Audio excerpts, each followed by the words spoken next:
In my second example, I've changed things a little bit. I only have two teachers here, just Algebra 1 teachers and Algebra 2 teachers. I'm going to focus on those. And this time I want to pick a three-person committee. And I want to figure out how many different three-person committees I can pick that have at least one Algebra 2 teacher. Okay? Now, there are multiple ways that you can do this, and I think the last way I'm going to show you this is really the most simple. But let me show you the more complicated way to do this, just so you understand how you can break these into pieces. If I'm going to have at least one Algebra 2 teacher, based on the numbers I have up here, there are a couple different ways you can do that, and I've suggested looking for situations where you can use either an and or an or.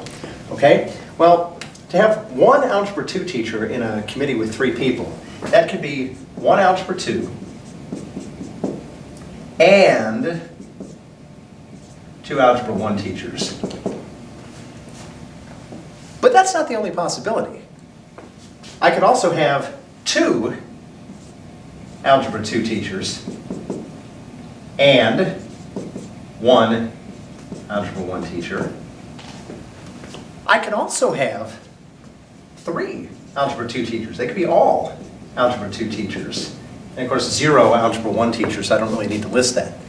Now, I talked about breaking things up into smaller pieces using either the word and or. And this is what becomes very important. I didn't link these separate things that I'm counting up with one of those two words. I want to see how many different ways I can do one Algebra 1 and one Algebra 2 teacher and two Algebra 1 teachers, or how many ways I can pick two Algebra 2 teachers and one Algebra 1 teacher, or how many ways I can pick three Algebra 2 teachers, or suggest that I'm getting more possibilities. I'm going to be adding each of these resulting answers. Okay? Let me do the three Algebra 2s first, because that's really the easiest. To do three Algebra 2 teachers, I'm not even considering Algebra 1 teachers. I just look at the group of Algebra 2 teachers. There are four. I want to pull three teachers out of that group of four. Okay, that is four, choose three. Four taken three at a time.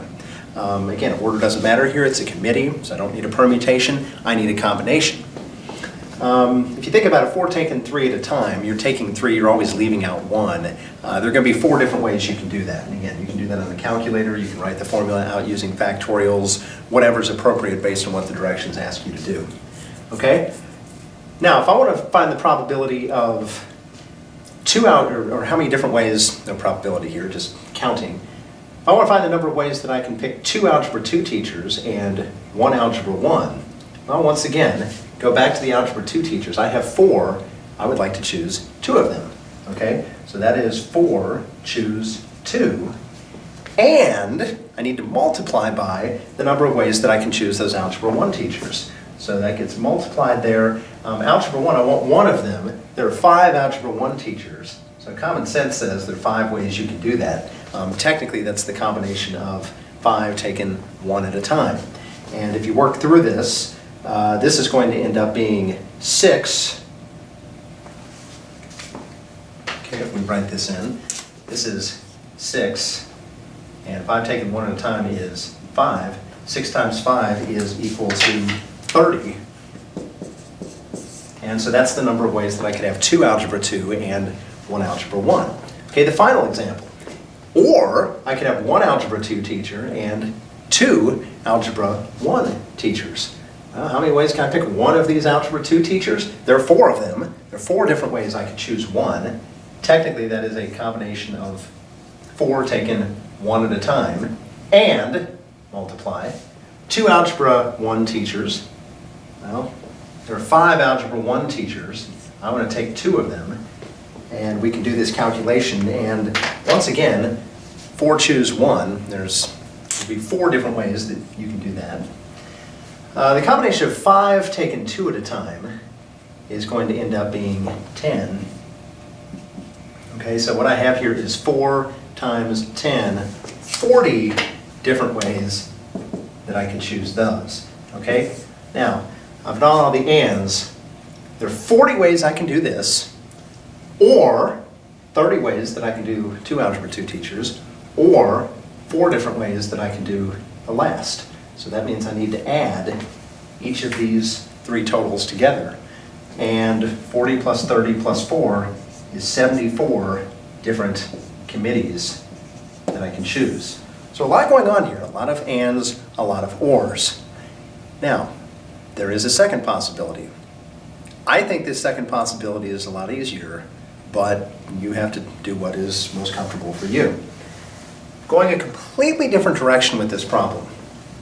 The problem you run into here is you have lots of possibilities. I could have 3 Algebra 2 teachers, or I could have 2, or I could have 1. And then you have to also count up the Algebra 1s as you go there. So I can completely change this.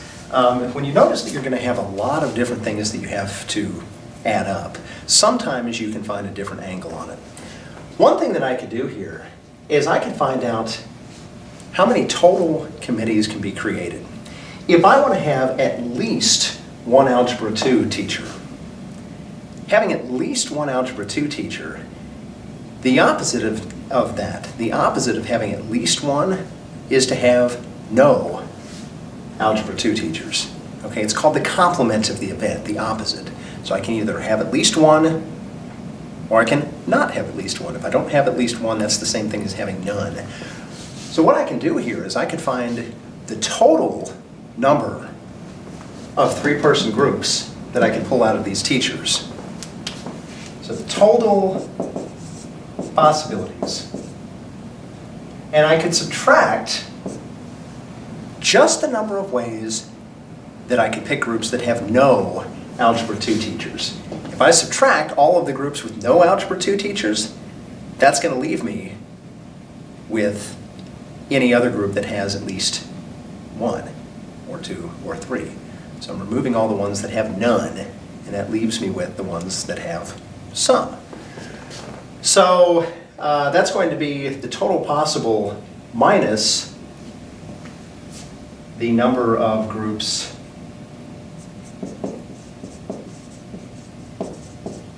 with no Algebra 2 teacher. Well, the total number of possibilities, I'm just looking at the whole group, and I'm looking at how many I pull out of that. The whole group is 9. I want to take out 3. That's just 9 choose 3.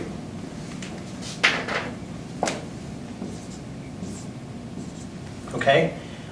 I want to subtract the number of groups with no Algebra 2 teacher. So in other words, those would be groups that have all Algebra 1 teachers. So I just want to look at the Algebra 1s.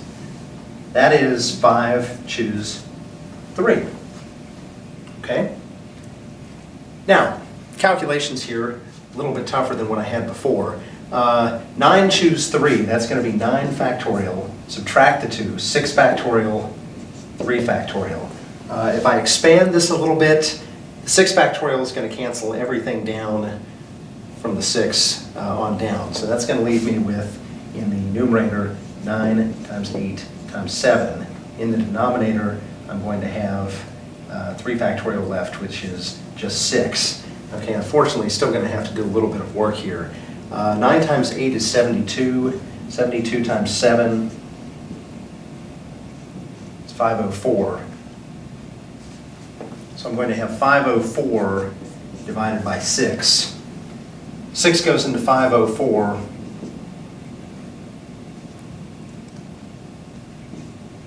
Let's see, 8 times 6 is 48, 24, okay, 84 times.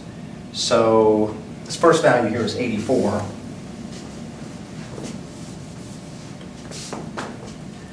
And of course you can do that on a calculator too.